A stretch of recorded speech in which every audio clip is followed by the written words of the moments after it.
ભારતમાં કોરોનાના નવા વેરિયન્ટને લઈને ફરી એકવાર તંત્ર એલર્ટ મોડ પર આવ્યું છે। કેરળમાં કોવિડના JN1ના નવા પેટા વેરિયન્ટને લઈને એક જ દિવસમાં 4 લોકોના મોત થયા છે, જ્યારે ઉત્તર પ્રદેશમાં એક વ્યક્તિનું મોત થતાં મૃત્યુઆંક કુલ 5 પર પહોંચ્યો છે। હવે સવાલ એ છે કે શું નવા વેરિયન્ટથી ભારતે ચિંતા કરવાની જરૂર છે? શું નવો વેરિયન્ટ ખતરનાક છે? ક્યાંથી ઉદ્ભવ્યો છે આ વેરિયન્ટ? જોઈએ આ અહેવાલમાં। ભારતમાં કોરોનાના નવા વેરિયન્ટ અને કેસથી ફરી એકવાર દેશની ચિંતા વધી છે। કેરળમાં કોવિડનો JN1નો નવો પેટા વેરિયન્ટ જોવા મળ્યો છે, જેના કારણે એક જ દિવસમાં કેરળમાં 4 લોકોના અને યુપીમાં એકનું મોત થયું છે। કેન્દ્રીય આરોગ્ય મંત્રાલયના જણાવ્યા અનુસાર ભારતમાં કોરોનાના 335 નવા કેસો નોંધાયા છે અને સક્રિય કેસોની સંખ્યા વધીને 1700ને પાર થઈ ગઈ છે।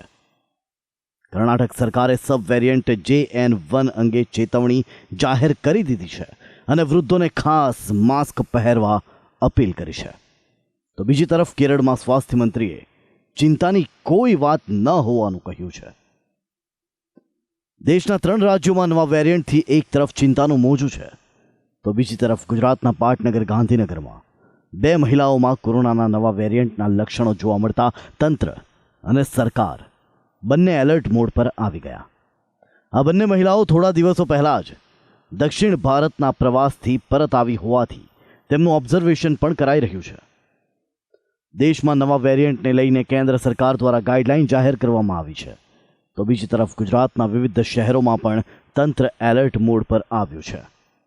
અમદાવાદ મ્યુનિસિપલ કોર્પોરેશન દ્વારા તમામ હોસ્પિટલોમાં બેડ, ઓક્સિજન અને દવાનો પૂરતો જથ્થો પ્રાપ્ત કરવાની સૂચના આપી દેવાઈ છે।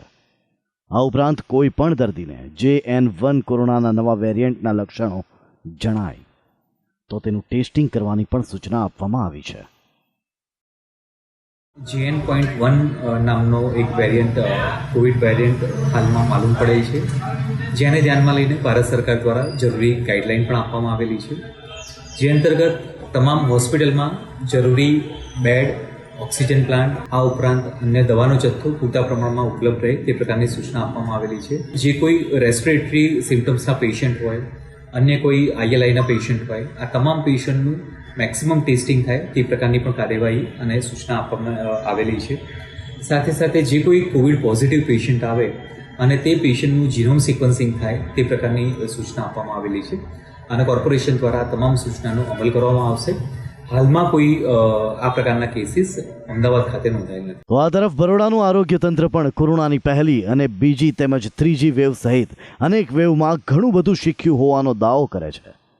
સાથે જ ઓક્સિજન, બેડ અને દવા સહિત વિવિધ તૈયારીઓ પૂરતી હોવાનું કહી રહ્યું છે। કોરોનાનો ફર્સ્ટ વેવ, સેકન્ડ વેવ અને થર્ડ વેવ આપણે મેનેજ કર્યો અને એટલું મેનેજ કર્યા પછી હોસ્પિટલ તંત્ર, હોસ્પિટલનો સ્ટાફ, તબીબી સ્ટાફ, પેરામેડિકલ સ્ટાફ એટલો બધો અનુભવી થઈ ગયો છે કે હવે કોરોના જેવી મહામારી આવે તો અમે તૈયાર છીએ।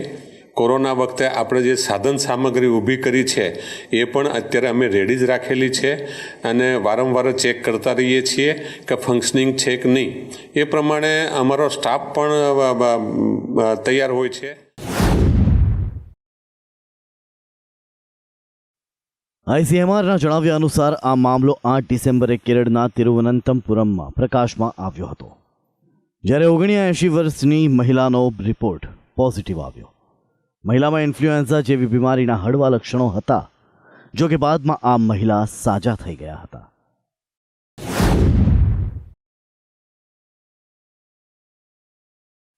દેશમાં કોરોનાના કુલ કેસોની સંખ્યા 4.50 કરોડને વટાવી ગઈ છે, તો વાયરસથી સાજા થનારા લોકોની સંખ્યા વધીને 4.46 કરોડ થઈ ગઈ છે।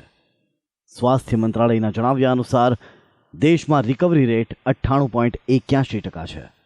ભારતમાં કોવિડ-19ને કારણે અત્યાર સુધીમાં 5,33,316 લોકોના મોત થયા છે।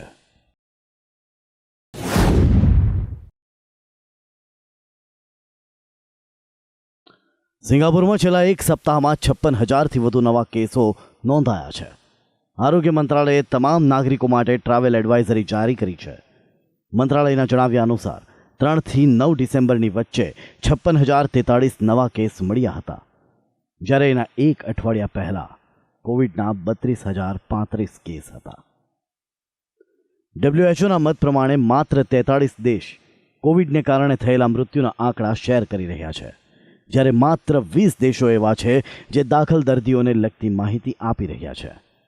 JN1 વેરિયન્ટની સૌથી વધારે અસર સિંગાપુરમાં છે, જેને લઈને WHOએ પણ અલર્ટ રહેવા સૂચન કર્યું છે.